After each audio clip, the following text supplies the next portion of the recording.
So it's a beautiful day here in London. I am out walking my dog, and I thought I'd stop and take this moment to just have a chat, really, and ask, have you ever looked at your life and thought, I'm doing well, I'm coping, I'm representing, I'm showing up, I'm achieving incredible things.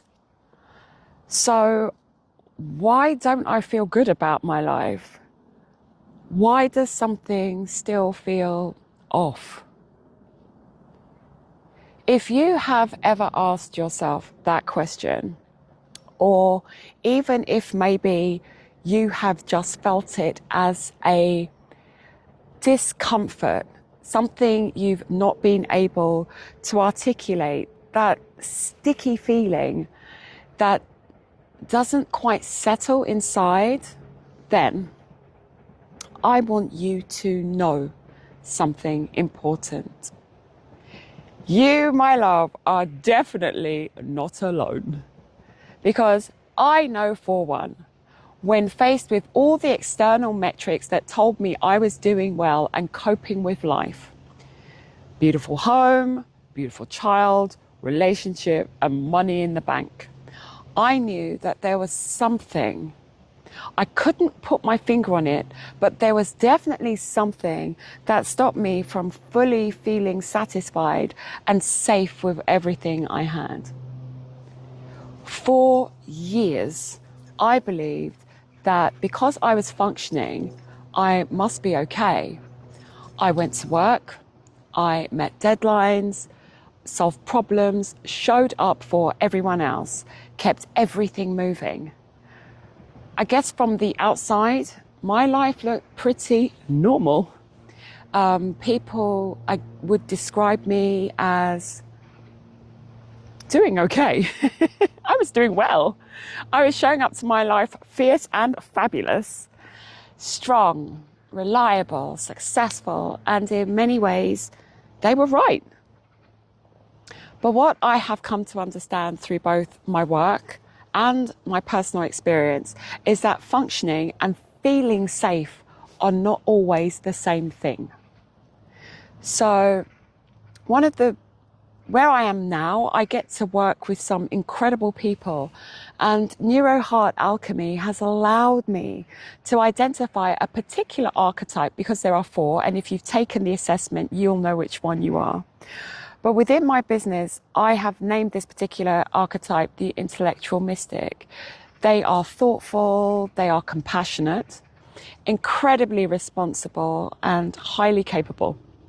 They are the person that everyone else depends on. They are often admired for how much they can do and definitely how much they can hold. People respect and praise how calm they appear and how much they achieve. But behind closed doors, many are quietly wondering, why am I so tired? Why can't I just switch off?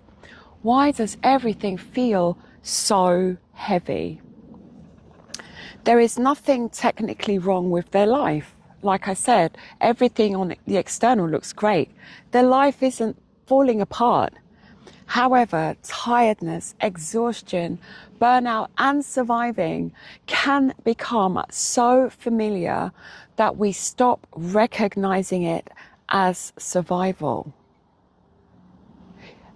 One of the things I find most fascinating is this.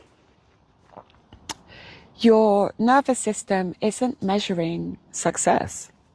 Humans measure success, but your nervous system doesn't. Your nervous system isn't counting promotions. It is not looking at your diary and deciding whether you are coping. Your nervous system asks one question every single second of the day. Am I safe? Sometimes the answer is yes. Sometimes it learns the safest thing to do is to stay busy, to stay prepared, to keep performing, to solve the next problem before anyone else notices that it actually exists. This might not necessarily be because you are super ambitious, although you may well be. And it might not be because you are just resilient, although I'm guessing, truthfully, you probably are. You choose to do these things. You choose to stay busy. You choose to shoot for the next level because somewhere along the way, your nervous system learned that slowing down did not feel safe. And this can happen for so many reasons.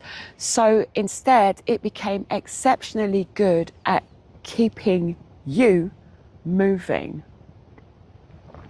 That was certainly true for me. Looking back now, I definitely wasn't functioning because I felt secure.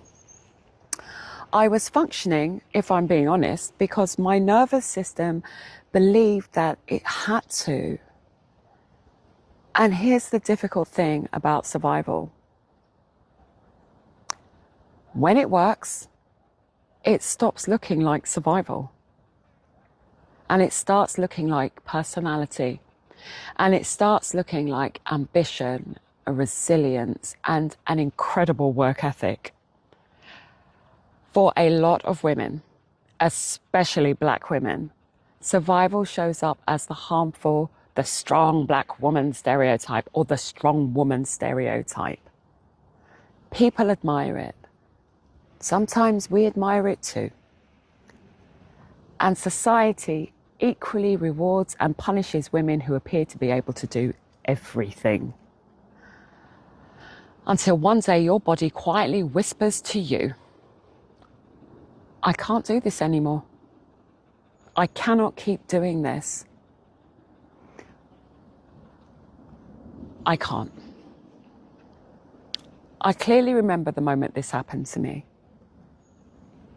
It felt like taking off my helmet and walking off the battlefield wearing incredibly heavy armor. I'd had enough. I could not keep the illusion of fine up anymore. I just couldn't do it. And it was hard to admit that to myself because one of the biggest shifts in my life came when I stopped punishing myself for not being a superhero. I stopped asking, how do I become even better at coping? And started asking a different question. What would life feel like if I no longer had to cope all the time? That question changed everything because I realized I did not need another productivity system. I did not need more discipline. I definitely did not want or need to become stronger. What I needed was for my nervous system to experience something it had never experienced consistently before. Safety. Real safety. Not the kind we think about with our minds, the kind our bodies finally believe. Safety. One of the things Neuroheart Alchemy has definitely taught me is that many high-performing, high-achieving, hyper-achieving women and men are not struggling because they are incapable of managing their lives. They are struggling because they become extraordinarily good at surviving. They are brilliant at coping. The goal is not to lose your ambition or your resilience or even your drive. The goal is something much bigger than that. The goal is to allow those qualities to become choices instead of requirements for feeling safe, because there is a profound difference between living from survival and living from emotional regulation. One feels like you are carrying life every single day.